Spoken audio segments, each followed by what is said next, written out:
It's been described as a crime epidemic sweeping the nation. Shoplifters are estimated to have stolen £2 billion worth of goods last year, and it only seems to be getting worse. Let's get a sense of the scale of the problem with our correspondent, Alex Barker. Thanks, Nick. Let's take a look at the latest figures. So these go up to June 2024, and shoplifting offences reported by police in England and Wales started rising sharply from about 2021, which you'll see in just a second. There we go. And that's when the COVID pandemic hit and when inflation started to increase too. In 2024, the Office for National Statistics, or ONS, says shoplifting offences rose by 23% on the previous year to more than 492,000. But the industry body, the British Retail Consortium, says many cases don't get reported, and that number is likely to be much higher, more like 20 million. It's not just a problem in the UK either. In 2023, Belgium saw its highest shoplifting numbers for 10 years, and Germany has seen a steady rise too. But industry experts say the UK's problem has been compounded by consistently high inflation and a lack of policing when it comes to shoplifting. Well, let's see if my guests agree, and I'm first joined by Shadow Policing Minister, the Conservative MP for Stockton West, Matt Vickers.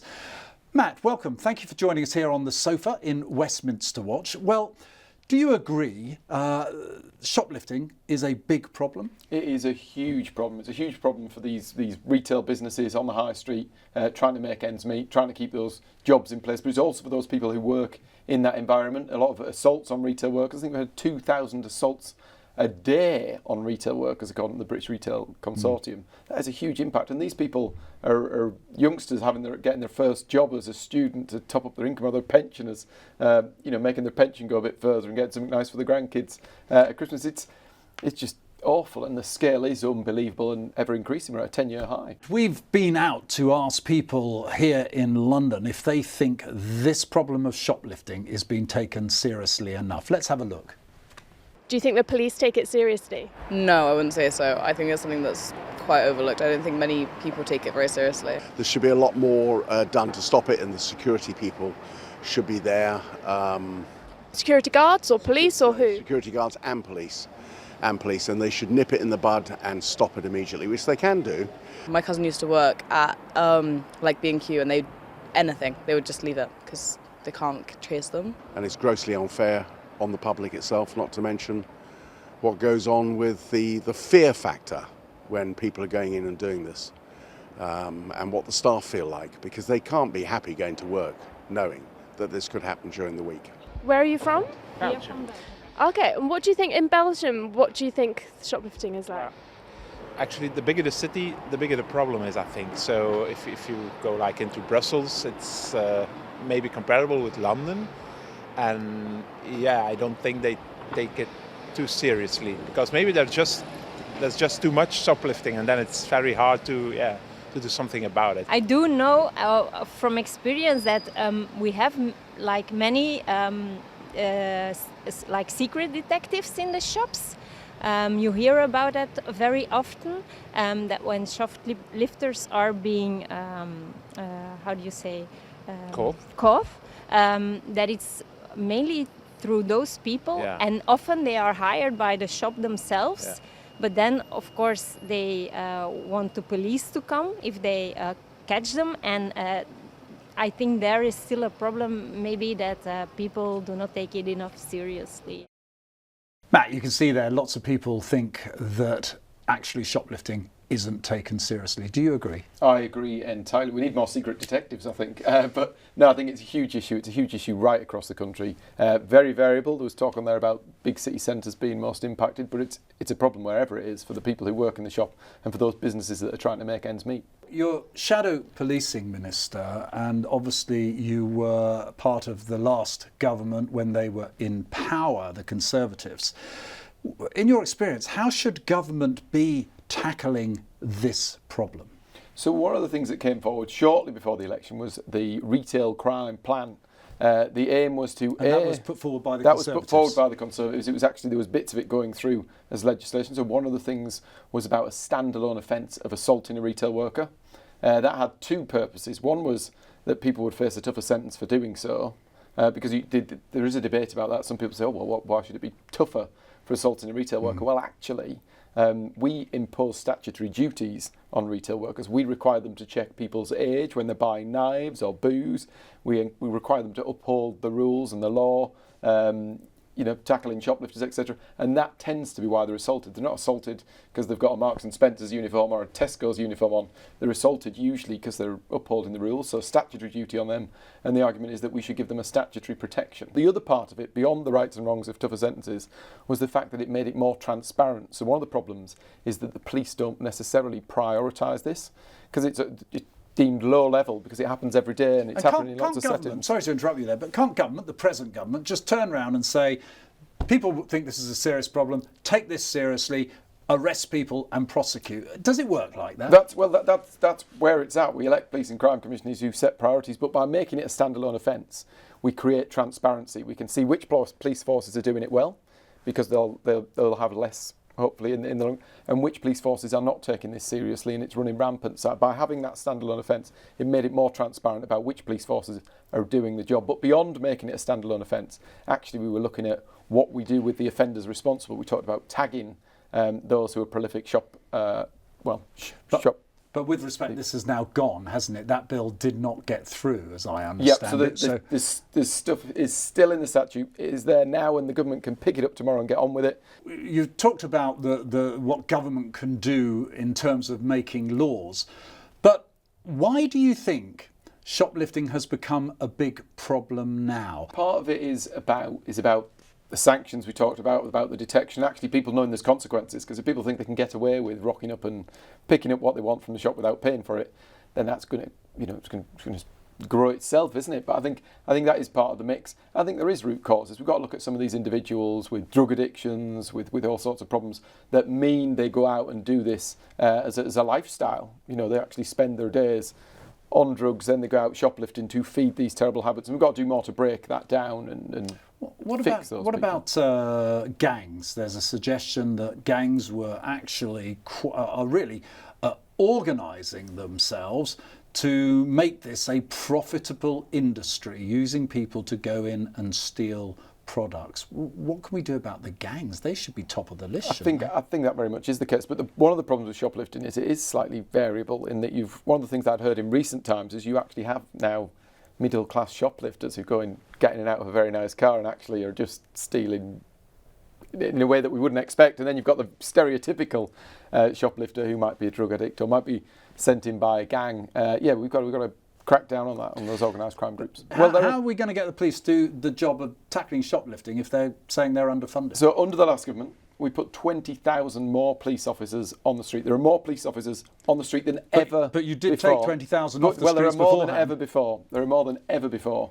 We've now got to a situation. I was having a debate in the House of Parliament yesterday about the fact that the government is imposing its national insurance increase on our police forces. £230 million the government is going to take from our police forces in tax. That is not the solution to any problem. So I think things are actually looking tougher. There is projections that we'll actually see the number of police officers on our streets reduced. It needs to be a priority. The first priority of government should be to keep its citizens safe. So let's say we arrest them.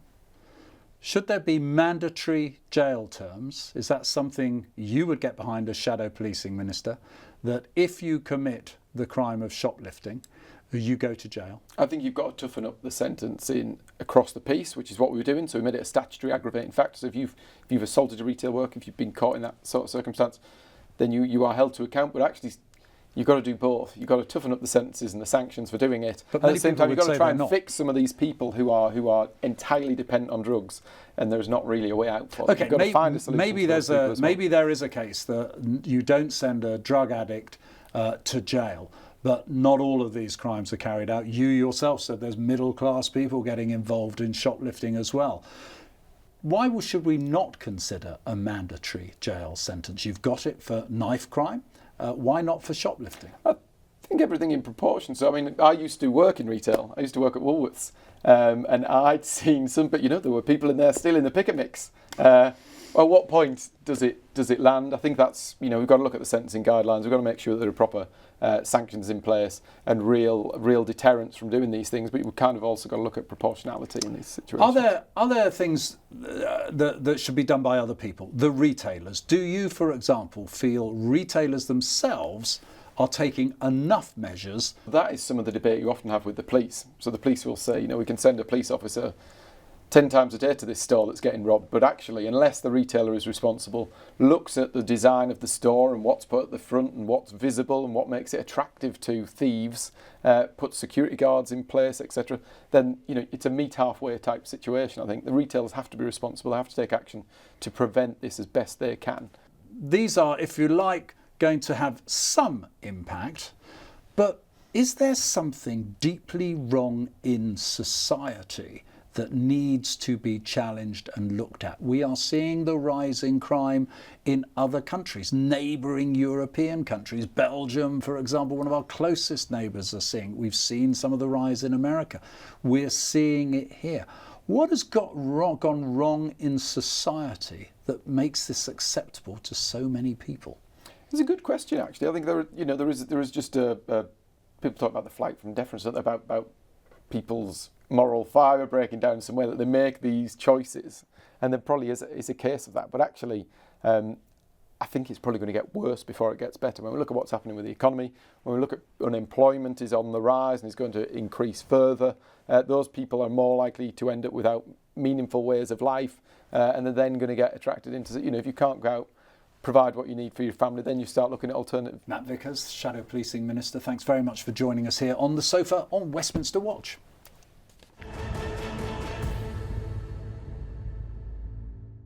Let's get some more perspectives on this issue now. My next guests cover all the angles when it comes to shoplifting.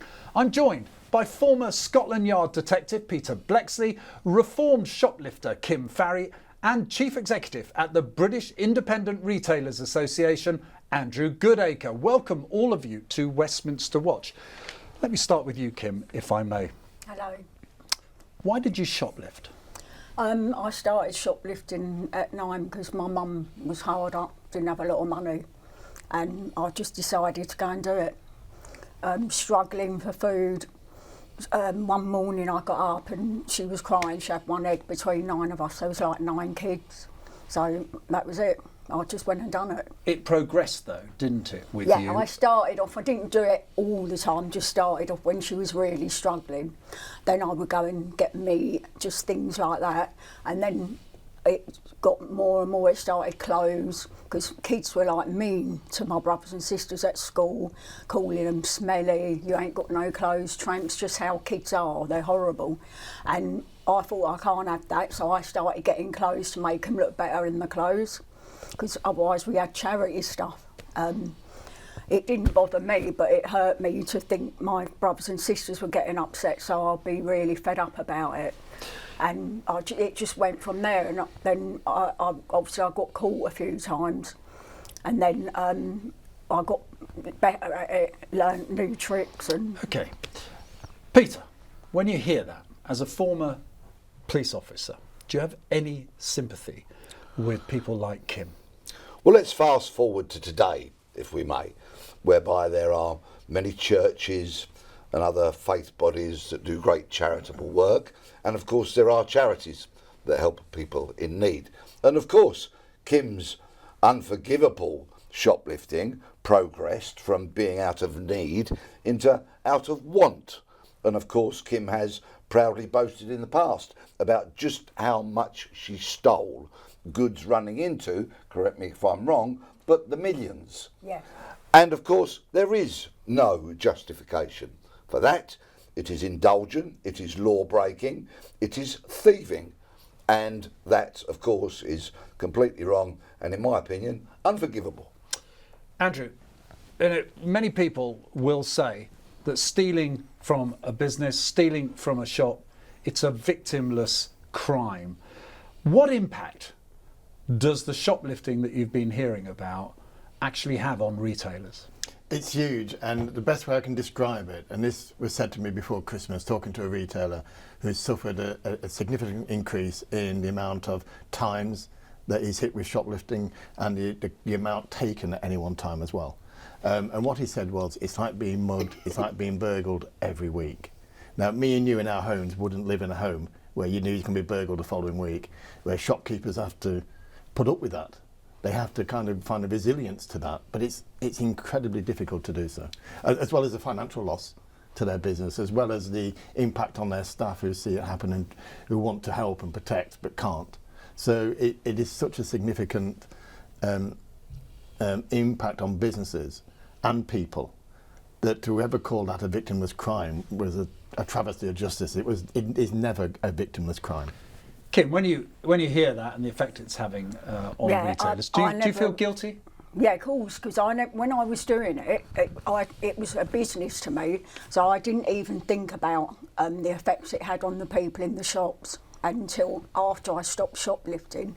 Then I went round and spoke to a few of the retail people, and I told them what I was getting filmed for it, and they explained like the damage it had done to their lives as well. So in fact, I know that I'd actually damaged a lot of lives doing that. I think you've said before that when it comes to the police, you weren't frightened of them. No, you had no fear of them. I've never had no fear of them. They was just doing their job and I was doing mine. So it was a business transaction for you. It's interesting you see it as a job though. It was a job to me. I've done it for 46 years. I made a big business out of it. I had people working for me. I was a master at the whole thing because I didn't really want to do that as my job, but I didn't have much choice because every time I got a job, someone would grasp me up and say I've got a criminal record and they would sack me. Right. How do you feel, Peter? It was very frustrating to me. Peter, you're hearing that Kim had gone through a graduation school of her own, from petty thieving at the beginning to running an organised mob, and had no fear of the police. What does that say about policing in Britain, both then and now? Well, I can't sit here without saying it was never a job. It was stealing, it was theft, it was crime. Sadly today, shoplifting is now happening in the UK at such epidemic proportions, whether it be independent retailers, whether it be the large stores that you might find in Oxford Street in central London, for example. It is at epic proportions, and it is also accompanied by an epidemic of violence and assaults on retail staff. Wow. So this criminality is getting more and more sinister, and the police, the criminal justice system, everybody must come together to tackle this problem robustly. Why are the police either not or not able to challenge them and prosecute them and hopefully see some of those in jail? Well, unfortunately, the British police has morphed from what used to be a police force many years ago that patrolled the streets, prevented crime, investigated crime and locked up bad people. It's morphed through the willingness, the desire of senior police officers into a social service where it tries to tackle all of society's ills. Are you seriously saying that they have a chat with these shoplifters rather than arrest them? No, I'm just saying that they cover a far more wider remit of things that they see as being police's duty than they did back in the day. I think shopkeepers would say that that's exactly what they do. I mean, Peter's right to an extent. They're adopting a softer approach in trying to initiate reform by talking to these people, and they aren't arresting, they aren't actually. Would you like to see them prosecuted and far perhaps more, sent to jail? More. Yeah, where I mean, if we sent every shoplifter to jail, the jails would be full overnight. So we have to get proportionate into it, but there has to be deterrent. You know, if you're caught speeding, you know what the cost is, and you know you could lose your license. But this crime has gone on and on and on, and with no deterrent. So the fact there's no deterrent means that more people do it. The word deterrent is very, very important, if I may, just for a moment, because there is a lack of deterrence. The numbers of people are not being arrested in the numbers that they should be. The courts are not handing down suitably stern punishments, including jail? When people, of course. Well, they're not getting long enough jail sentences. Point, if I may, Peter, how many times were you in jail? 5. Didn't do nothing because it's just easy in there. Like they just lock you up and you get on with it. That's it. May I ask They're what not was strict enough. Can I ask what was the longest jail term that you served? Borstal. I was 16 and I done 14 months. Borstal is, of course, a prison That for was a younger lot tougher people. than the normal prison, but it still didn't bother And how me. many months did you do? 14 months in there, Okay. and then I've done 18 months. And what did you learn whilst you were in Borstal and then prison? To be better at what I'm doing. So prison might not be the deterrent. It would Peter? be if the terms were long enough.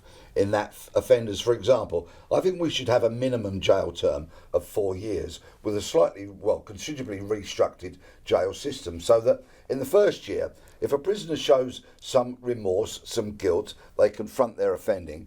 In the second year, they can then apply for various courses, be that vocational or educational. And in years 3 and 4, they can undergo those courses. It would need a complete radical rethink, but it might go some way to getting people back out onto the streets who are then willing to contribute to society rather than take from it all the time. Andrew, with all the experiences you've got, how do you think shoplifting should be tackled?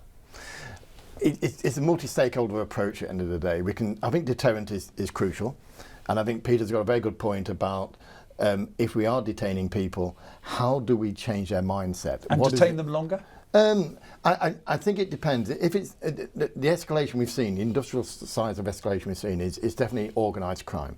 You were organised in the end. In the end I was. You came So very I weren't organised. getting anywhere. And what we've got are gangs really well organised and really able to dispose of their goods far more efficiently now than you could in your Look, day. I was never violent to anyone. I'm sure you weren't.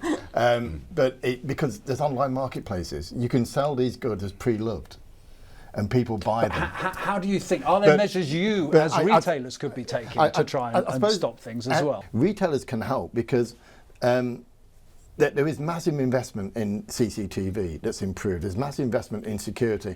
That security needs better training. It actually needs to talk to police about how to intervene safely. Get that information, get that knowledge, and start to put the criminals at ill ease. Make it harder for the criminal to walk away. Yes, and this is a point about which I feel very, very strongly. Retail itself does have a responsibility here. Okay, there are too many companies that have non-intervention policies. So Just how can explain they, that. You mean they essentially say stand back, let it happen? So they train their retail staff and their security staff that if a situation looks like it's going to escalate, do not intervene. Well, that of course just gives shoplifters a carte blanche to do what they want and walk out of these stores with impunity. If the police are going to be more robust and the criminal justice system, then retail has to take the responsibility to train its staff properly in self-defence and restraint techniques, to abandon these liberal non-intervention policies and to be the first line of defence against this criminality. I don't think it's liberal, Peter. I think if you employ anyone, whether it's one person or 1,000 people, you have a duty of care. And we know that the perpetrators are more likely to be violent in response these days when challenged. And I think it's really hard for the employer, whether it's a large one or a small one, to say to the staff, we want you to stand there and do it. Now, I agree with training. I agree with education. I think there are techniques that the staff can use that would deter shoplifters. Let's ask you, first of all, how far do we have to go back to when you stopped shoplifting, and what made you stop shoplifting? It was like it affected all my kids as well. Like my daughter couldn't bring her friends over because of my lifestyle. Like she couldn't understand why her friends couldn't come round. I said because of my lifestyle. I don't want no one knowing my business. Your lifestyle. Yeah, of course. And they're not following. They didn't like it. No, I mean they're proud of me now because I've not done it for over 10 years, and it's the best thing I ever done. But it was just. That's a very important message, Kim, and thank you for saying that in a forum such as this. But Peter, what should government be doing, do you think?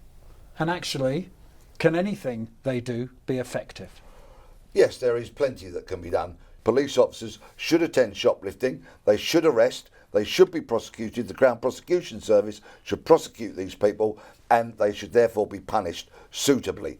The government needs to supply enough money to the police to be able to hire officers to do this, but sadly I think I'm living in a dream world, and I'm normally an optimistic kind of person, but with regards to this hugely damaging epidemic which is driving people away from high streets, closing shops and affecting the national economy, I don't feel it's going to be tackled like it should be. Kim, has society changed so much now? There is no sense of responsibility. Is it different to when you started? Well and truly, it's like, it's mad now. It's like so many people are doing it because it's a way of surviving. Is it all about sad. survival, or is it just stealing and an easy living? A lot of people just doing it to feed their kids and that. It's like, if they can't feed their kids... But Peter says there's food banks everywhere. We've got record food banks. Why don't they go to a food bank? Food. Not everyone wants to eat that. So they're fussy now about what they steal from a shop. I wouldn't eat it. I think part of the problem is people's choice. And they're finding it too easy. It's seen as an easy crime to do. It's interesting. I'm one of 9. You're one of 9. We didn't have a lot. You didn't have a lot.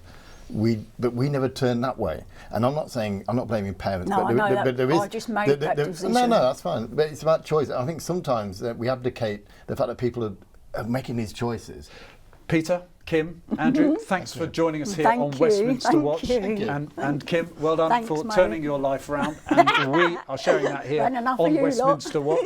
Thanks to all my guests for joining me, and don't forget to subscribe to the TRT World YouTube channel for more lively debate and conversation. But for now, from me and all the team here, goodbye and thank you for watching.